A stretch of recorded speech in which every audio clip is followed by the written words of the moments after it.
ਕੇਂਦਰੀ ਗ੍ਰਹਿ ਮੰਤਰੀ ਨੇ ਚੰਡੀਗੜ੍ਹ ਨੂੰ ਤਕਰੀਬਨ 400 ਕਰੋੜ ਰੁਪਏ ਦੇ ਨਵੇਂ ਪ੍ਰੋਜੈਕਟਾਂ ਦੀ ਦਿੱਤੀ ਸੁਗਾਤ। ਕਿਹਾ ਹੈ ਕਿ ਸਾਰੇ ਕੇਂਦਰ ਸ਼ਾਸਿਤ ਪ੍ਰਦੇਸ਼ਾਂ ਨੂੰ ਦਸੰਬਰ 2024 ਤੋਂ ਪਹਿਲਾਂ ਤਿੰਨੇ ਨਵੇਂ ਅਪਰਾਧਿਕ ਕਾਨੂੰਨਾਂ ਦੇ ਅਮਲ ਲਈ ਕਰ ਲਿਆ ਜਾਵੇਗਾ ਤਿਆਰ।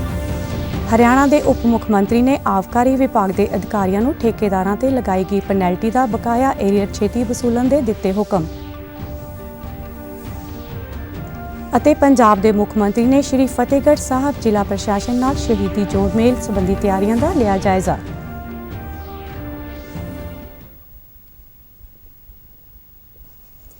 ਨਮਸਕਾਰ, ਖਬਰਾਂ ਦੇ ਇਸ ਬੁਲੇਟਿਨ ਵਿੱਚ ਤੁਹਾਡਾ ਸਵਾਗਤ ਹੈ। ਮੈਂ ਹਾਂ ਅਮਨਦੀਪ ਕੌਰ ਅਤੇ ਹੁਣ ਖਬਰਾਂ ਵਿਸਥਾਰ ਨਾਲ।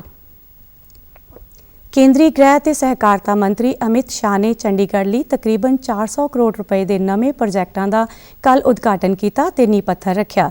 ਇਸ ਮੌਕੇ ਪੰਜਾਬ ਦੇ ਰਾਜਪਾਲ ਅਤੇ ਚੰਡੀਗੜ੍ਹ ਦੇ ਪ੍ਰਸ਼ਾਸਕ ਬਨਵਾਰੀ ਲਾਲ ਪੁਰੋਹਿਤ ਅਤੇ ਕੇਂਦਰੀ ਗ੍ਰਹਿ ਸਕੱਤਰ ਸਮੇਤ ਕਈ ਹੋਰ ਪਤਵੰਤੇ ਹਾਜ਼ਰ ਸਨ। ਅਮਿਤ ਸ਼ਾਹ ਨੇ ਕਿਹਾ ਕਿ 368 ਕਰੋੜ ਰੁਪਏ ਦੇ 9 ਪ੍ਰੋਜੈਕਟਾਂ ਦਾ ਉਦਘਾਟਨ ਕੀਤਾ ਗਿਆ ਹੈ ਅਤੇ 32 ਕਰੋੜ ਰੁਪਏ ਦੀ ਲਾਗਤ ਵਾਲੇ 3 ਪ੍ਰੋਜੈਕਟਾਂ ਦਾ ਨੀਂਹ ਪੱਥਰ ਰੱਖਿਆ ਗਿਆ ਹੈ। ਉਨ੍ਹਾਂ ਕਿਹਾ ਕਿ ਸ਼ੁਰੂ ਕੀਤੇ ਗਏ ਪ੍ਰੋਜੈਕਟ ਸਫਾਈ, ਸਿੱਖਿਆ, ਸੁਰੱਖਿਆ, ਰਿਹਾਇਸ਼ੀ ਸਹੂਲਤਾਂ ਅਤੇ ਉੱਚ ਸਿੱਖਿਆ ਨਾਲ ਸੰਬੰਧਿਤ ਨੇ। उद्घाटन हुआ है और 32 करोड़ की लागत की 3 परियोजनाओं का यहाँ पर शिलान्यास हुआ है। परंतु अब नरेंद्र मोदी सरकार आने के बाद ढेर सारे शहर आगे बढ़ रहे हैं। चंडीगढ़ ने भी इसमें स्पर्धा में रहना पड़ेगा, अपने आप को साबित करना पड़ेगा और अपने आप का पहला नंबर बनाए रखने के लिए ढेर सारा काम करना पड़ेगा। ਕੇਂਦਰੀ ਗ੍ਰਹਿ ਮੰਤਰੀ ਨੇ ਚੰਡੀਗੜ੍ਹ ਦੀ ਸੁਰੱਖਿਆ ਲਈ 25 ਨਵੇਂ ਪੁਲਿਸ ਵਾਹਨਾਂ ਨੂੰ ਹਰੀ ਝੰਡੀ ਦੇ ਕੇ ਰਵਾਨਾ ਕੀਤਾ ਤੇ ਚੰਡੀਗੜ੍ਹ ਪੁਲਿਸ ਨਵੇਂ ਭਰਤੀ 744 ਨੌਜਵਾਨਾਂ ਨੂੰ ਸਹਾਇਕ ਸਬ ਇੰਸਪੈਕਟਰ ਤੇ ਕਾਂਸਟੇਬਲ ਵਜੋਂ ਨਿਯੁਕਤੀ ਪੱਤਰ ਵੀ ਦਿੱਤੇ।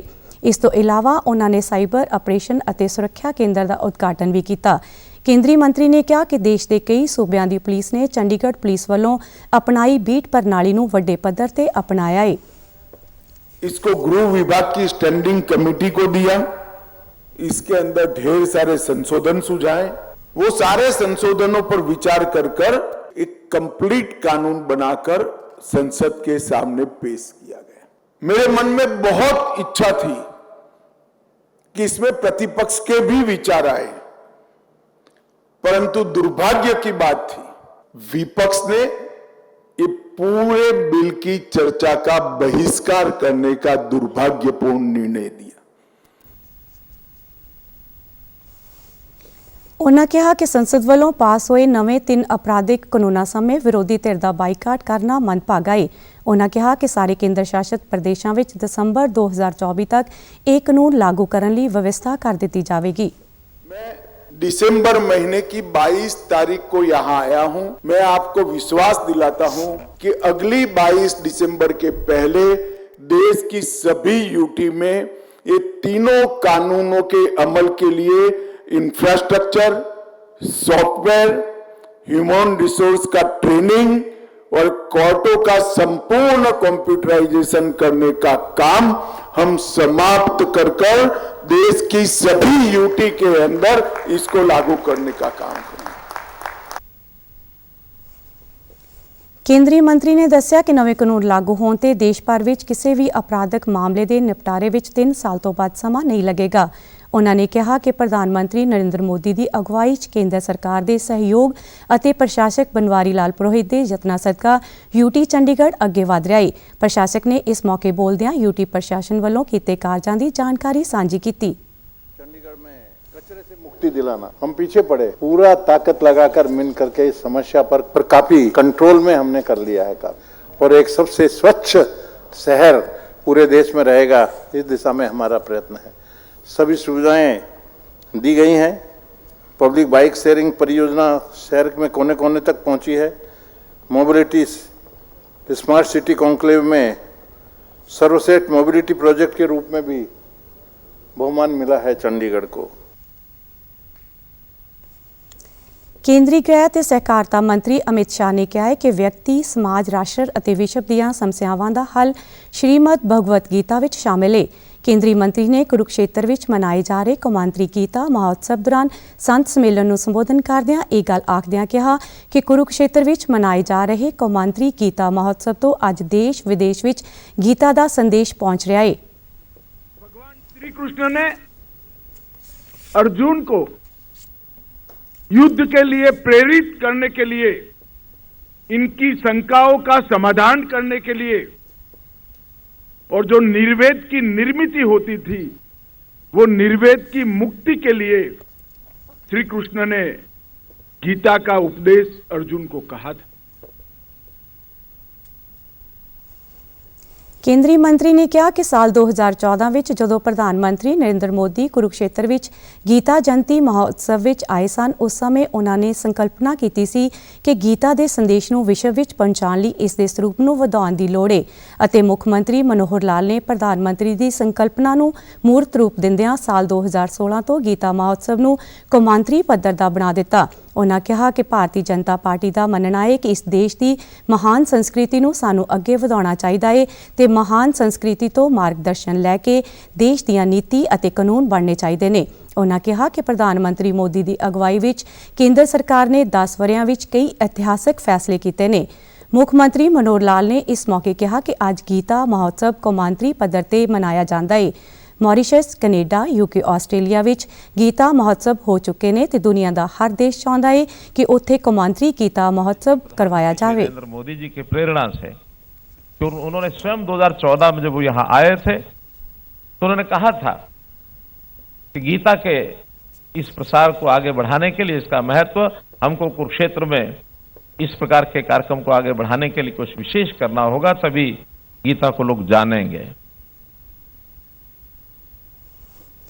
ਮੁੱਖ ਮੰਤਰੀ ਨੇ ਇਸ ਮੌਕੇ ਸੰਤਾਂ ਦਾ ਸਵਾਗਤ ਕਰਦਿਆਂ ਉਹਨਾਂ ਨੂੰ ਗੀਤਾ ਦੇ ਪ੍ਰਚਾਰ ਤੇ ਪ੍ਰਸਾਰ ਦੀ ਅਪੀਲ ਕੀਤੀ।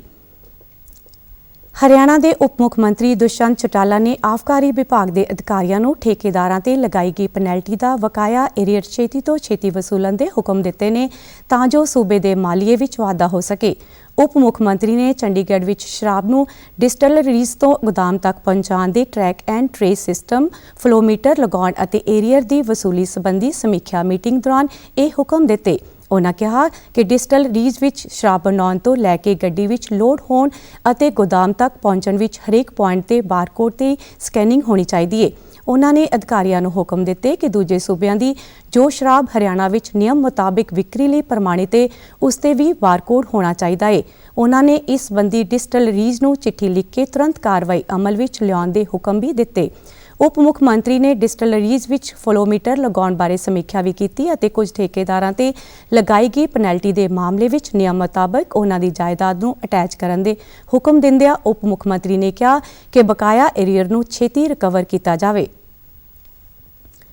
ਸ਼੍ਰੀ ਗੁਰੂ ਗੋਬਿੰਦ ਸਿੰਘ ਜੀ ਦੇ ਵੱਡੇ ਸਾਹਿਬਜ਼ਾਦਿਆਂ ਬਾਬਾ ਅਜੀਤ ਸਿੰਘ ਅਤੇ ਬਾਬਾ ਜੁਝਾਰ ਸਿੰਘ ਅਤੇ ਚਮਕੌਰ ਦੀ ਜੰਗ ਵਿੱਚ ਸ਼ਹੀਦ ਸਿੰਘਾਂ ਦੀ ਸ਼ਹਾਦਤ ਨੂੰ ਸਮਰਪਿਤ 3 ਦਿਨਾਂ ਸ਼ਹੀਦੀ ਜੋੜ ਮੇਲ ਮੌਕੇ ਵੱਡੀ ਗਿਣਤੀ ਵਿੱਚ ਸੰਗਤਾਂ ਸ਼੍ਰੀ ਚਮਕੌਰ ਸਾਹਿਬ 'ਚ ਨਤਮਸਤਕ ਹੋ ਰਹੀਆਂ ਨੇ। ਸ਼੍ਰੀ ਚਮਕੌਰ ਸਾਹਿਬ ਵਿੱਚ ਗੁਰਦੁਆਰਾ ਸ਼੍ਰੀ ਕਤਲਗੜ੍ਹ ਸਾਹਿਬ, ਗੁਰਦੁਆਰਾ ਸ਼੍ਰੀ ਗੜੀ ਸਾਹਿਬ ਸਮੇਤ ਹੋਰ ਗੁਰਦੁਆਰਿਆਂ ਵਿੱਚ ਸ਼ਰਧਾਲੂ ਪਹੁੰਚ ਰਹੇ ਨੇ। ਮੁੱਖ ਮੰਤਰੀ ਨੇ ਸੋਸ਼ਲ ਮੀਡੀਆ ਪੋਸਟ ਰਾਹੀਂ ਵੱਡੇ ਸਾਹਿਬਜ਼ਾਦਿਆਂ ਦੀ ਸ਼ਹਾਦਤ ਨੂੰ ਯਾਦ ਕਰਦਿਆਂ ਕਿਹਾ ਹੈ ਕਿ ਉਹ ਚਮਕੌਰ ਦੀ ਗੜੀ 'ਚ 1.25 ਲੱਖ ਦੀ ਮੁਗਲ ਫੌਜ ਨਾਲ ਜੂਝਦੇ ਸ਼ਹੀਦ ਹੋਏ ਸਮੂਹ ਸਿੰਘ ਅਤੇ ਦਸਮ ਪਾਤਸ਼ਾਹ ਜੀ ਦੇ ਵੱਡੇ ਸਾਹਿਬਜ਼ਾਦਿਆਂ ਬਾਬਾ ਅਜੀਤ ਸਿੰਘ ਜੀ ਅਤੇ ਬਾਬਾ ਜੁਝਾਰ ਸਿੰਘ ਜੀ ਦੀ ਸ਼ਹਾਦਤ ਨੂੰ ਕੋਟਾਨ ਕੋਟ ਪ੍ਰਣਾਮ ਕਰਦੇ ਨੇ। ਸਾਹਿਬਜ਼ਾਦਾ ਜੋਰਾਵਰ ਸਿੰਘ, ਸਾਹਿਬਜ਼ਾਦਾ ਫਤਿਹ ਸਿੰਘ ਅਤੇ ਮਾਤਾ ਗੁਜਰੀ ਜੀ ਦੀ ਸ਼ਹਾਦਤ ਨੂੰ ਸਮਰਪਿਤ ਸ਼ਹੀਦੀ ਸਭਾ ਦੀਆਂ ਤਿਆਰੀਆਂ ਨੂੰ ਲੈ ਕੇ ਪੰਜਾਬ ਦੇ ਮੁੱਖ ਮੰਤਰੀ ਭਗਵੰਤ ਮਾਨ ਨੇ ਸ਼੍ਰੀ ਫਤਿਹਗੜ੍ਹ ਸਾਹਿਬ ਜ਼ਿਲ੍ਹਾ ਪ੍ਰਸ਼ਾਸਨ ਨਾਲ ਮੀਟਿੰਗ ਕੀਤੀ ਤੇ ਜਾਇਜ਼ਾ ਲਿਆ। ਚੰਡੀਗੜ੍ਹ ਤੋਂ ਜਾਰੀ ਬਿਆਨ ਮੁਤਾਬਿਕ ਸ਼ਹੀਦੀ ਸਭਾ ਦੌਰਾਨ 27 ਦਸੰਬਰ ਨੂੰ ਸਵੇਰੇ 10 ਵਜੇ ਤੋਂ 10:10 ਤੱਕ ਮਾਤਮੀ ਬਿਗਲ ਵਜਾਇਆ ਜਾਏਗਾ। ਮੁੱਖ ਮੰਤਰੀ ਨੇ ਸੰਗਤ ਨੂੰ ਅਪੀਲ ਕਰਦਿਆਂ ਮਾਤਮੀ ਬਿਗਲ ਦੌਰਾਨ ਸਾਹਿਬਜ਼ਾਦਿਆਂ ਤੇ ਮਾਤਾ ਗੁਜਰੀ ਜੀ ਦੀ ਸ਼ਹਾਦਤ ਨੂੰ ਨਮਨ ਕਰਨ ਲਈ ਆਖਿਆ ਹੈ।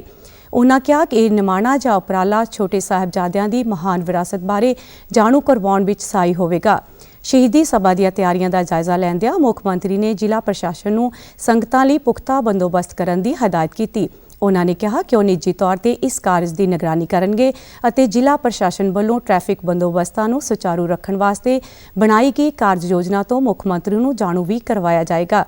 ਪ੍ਰਸ਼ਾਸਨ ਮੁਤਾਬਿਕ ਆਉਣ ਵਾਲੀ ਸੰਗਤਾਂ ਲਈ ਸਹਾਇਤਾ ਅਤੇ ਸਿਹਤ ਕੇਂਦਰ ਸਥਾਪਿਤ ਕੀਤੇ ਗਏ ਨੇ ਅਤੇ ਸਥਾਨਕ ਬੱਸ ਸੇਵਾ ਵੀ ਸ਼ੁਰੂ ਕੀਤੀ ਗਈ ਹੈ।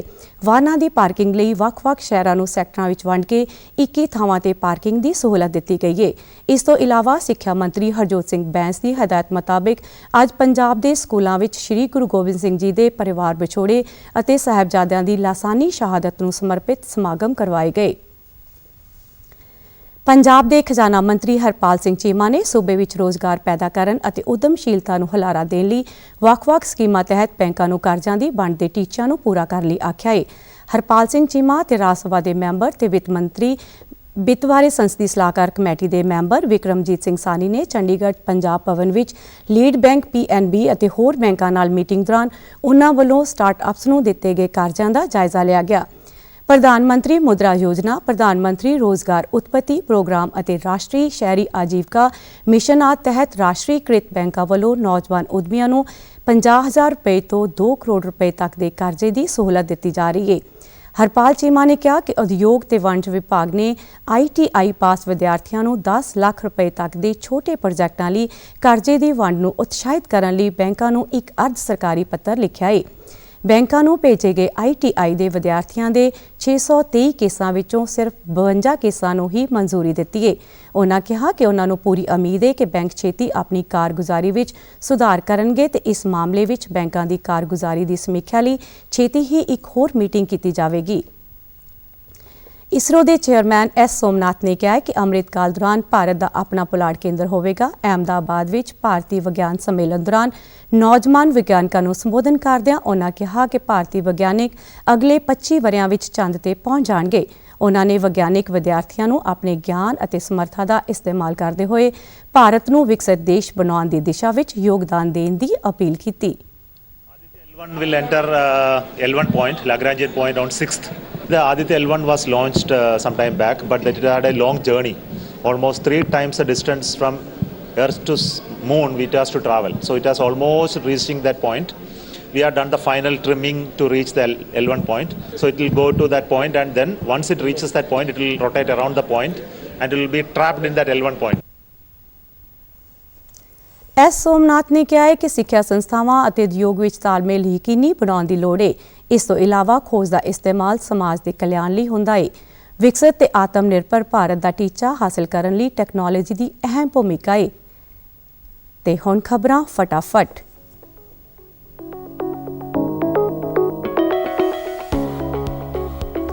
ਪੰਜਾਬ ਯੂਨੀਵਰਸਿਟੀ ਚੰਡੀਗੜ੍ਹ ਵਿੱਚ ਅੱਜ ਚੌਥੀ ਗਲੋਬਲ ਐਲੂਮਨੀ ਮੀਟ ਮੌਕੇ ਉਪ ਰਾਸ਼ਟਰਪਤੀ ਮੁੱਖ ਮਹਿਮਾਨ ਵਜੋਂ ਬਾਅਦ ਦੁਪਹਿਰ ਮੀਟ ਨੂੰ ਕਰਨਗੇ ਸੰਬੋਧਨ। ਪ੍ਰਧਾਨ ਮੰਤਰੀ ਨੇ ਵਿਕਸਿਤ ਭਾਰਤ ਸੰਕਲਪ ਯਾਤਰਾ ਪ੍ਰੋਗਰਾਮ ਤਹਿਤ 1 ਕਰੋੜ ਤੋਂ ਵੱਧ ਬਣੇ ਆਯੁਸ਼ਮਾਨ ਕਾਰਡਾਂ ਤੇ ਖੁਸ਼ੀ ਕੀਤੀ ਜ਼ਾਹਰ। ਹਰਿਆਣਾ ਦੇ ਸਰਕਾਰੀ ਤੇ ਪ੍ਰਾਈਵੇਟ ਸਕੂਲਾਂ ਵਿੱਚ 1 ਤੋਂ 15 ਜਨਵਰੀ ਤੱਕ ਸਰਦੀ ਦੀਆਂ ਛੁੱਟੀਆਂ ਦਾ ਐਲਾਨ। ਸਿੱਖਿਆ ਵਿਭਾਗ ਨੇ ਹੁਕਮ ਕੀਤੇ ਜਾਰੀ। ਪੰਜਾਬ ਦੇ ਸਿਹਤ ਮੰਤਰੀ ਨੇ ਪੰਜਾਬ ਰਾਜ ਏਡਜ਼ ਕੰਟਰੋਲ ਸੁਸਾਇਟੀ ਦੀਆਂ 2 ਅਹਿਮ ਰਿਪੋਰਟਾਂ ਕੀਤੀਆਂ ਜਾਰੀ।